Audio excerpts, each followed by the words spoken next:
series moves to Cleveland for the third game, and Indian fans are hopeful that the tribe will be able to fight its way back into contention.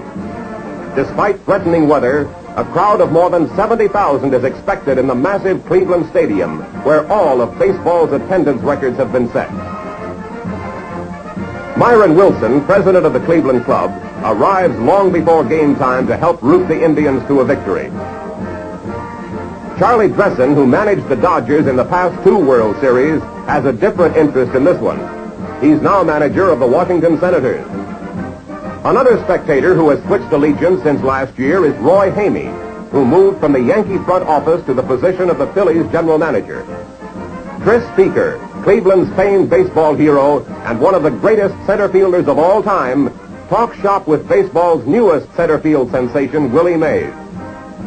Cleveland's two coaches, Mel Harder, who calls the signals at first base, and Tony Cuccinello, who operates at third, are in a pre-game huddle.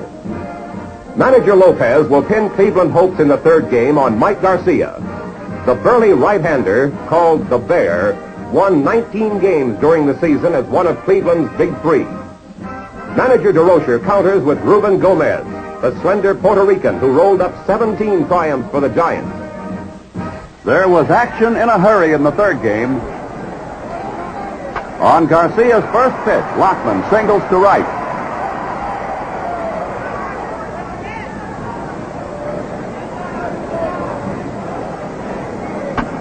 With one out, Don Mueller forces Lockman, Avila to Strickland. And when Strickland throws wild trying for a double play, Mueller takes second.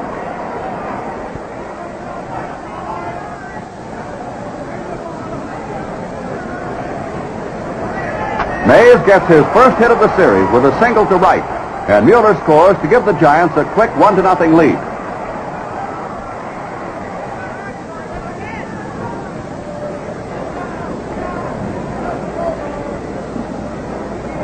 Dark opens the third inning for the Giants by singling to center on Garcia's first pitch. Mueller also swings at the first pitch and executes a fine hit-and-run play by punching the ball through short. Dark dashes to third on the hit.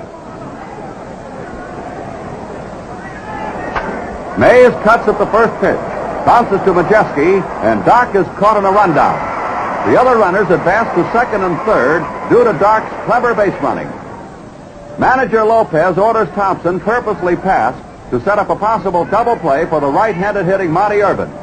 But for the third time in as many games, Dusty Rhodes bats for Irvin. And again, DeRocher's sensational pinch hitter comes through. He smashes a single to right on the first pitch, scoring Mueller and Mays and sending Thompson to third.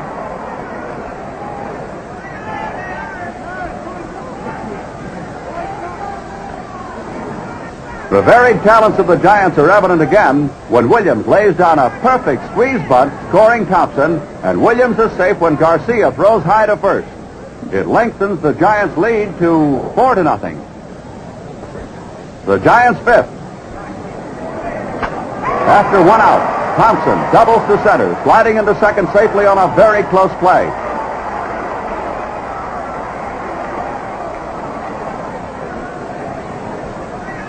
The dangerous Rhodes is purposely passed. Williams forces Rhodes, and Thompson moves to third.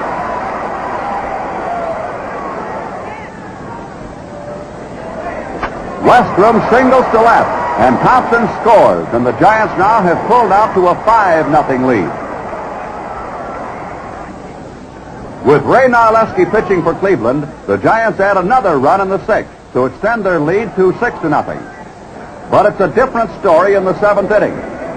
Dusty Rhodes, who's had 4 hits in a row in the series, steps to the plate, and Narleski fans him on 3 straight pitches to give the Cleveland crowd a chance to cheer.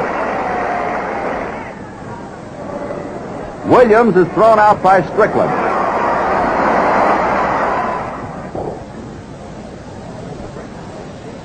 Then Narleski also fans Westrum.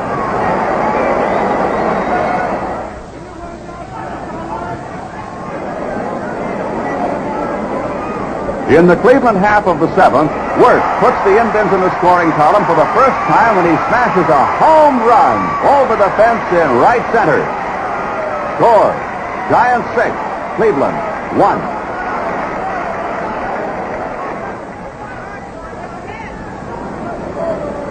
Bill Glenn bats for Hegan and leads off the Cleveland 8 with a double that skids off Mueller's fingertip.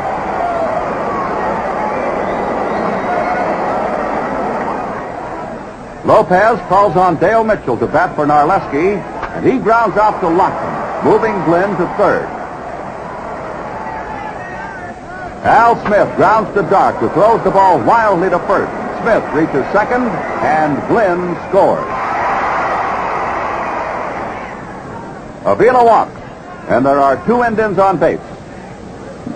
DeRocher comes out of the dugout for a huddle with Gomez. He decides to take no further chances, and when Gomez admits he is tiring, DeRocher signals for his ace relief man, Hoyt Wilhelm. Wilhelm won 12 games while losing only 4 in 57 relief appearances during the season. His knuckleball pitching allowed the opposition only 3 earned runs in his last 45 innings of relief work. Wilhelm is facing the power of the Indian lineup with Doby and then Wertz coming up. Doby grounds out to Lockman, and both runners advance.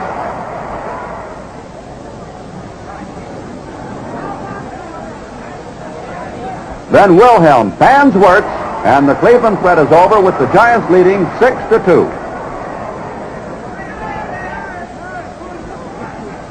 Majeski strikes out on Wilhelm's darting knuckler to open the Cleveland ninth.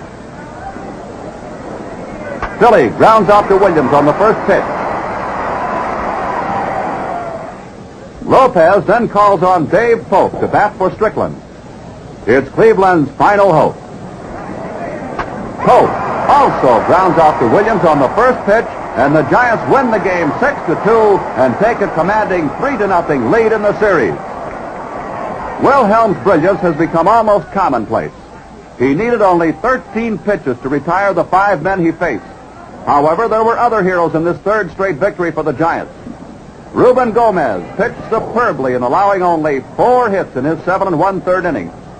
Then there also were Don Mueller with his hit-and-run single, and Davey Williams with the squeeze bunt that were classic examples of 2 of baseball's cleverest maneuvers.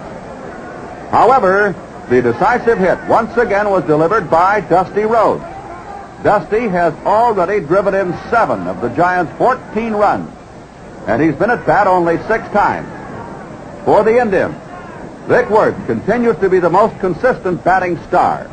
3 of his 6 hits so far have gone for extra bases.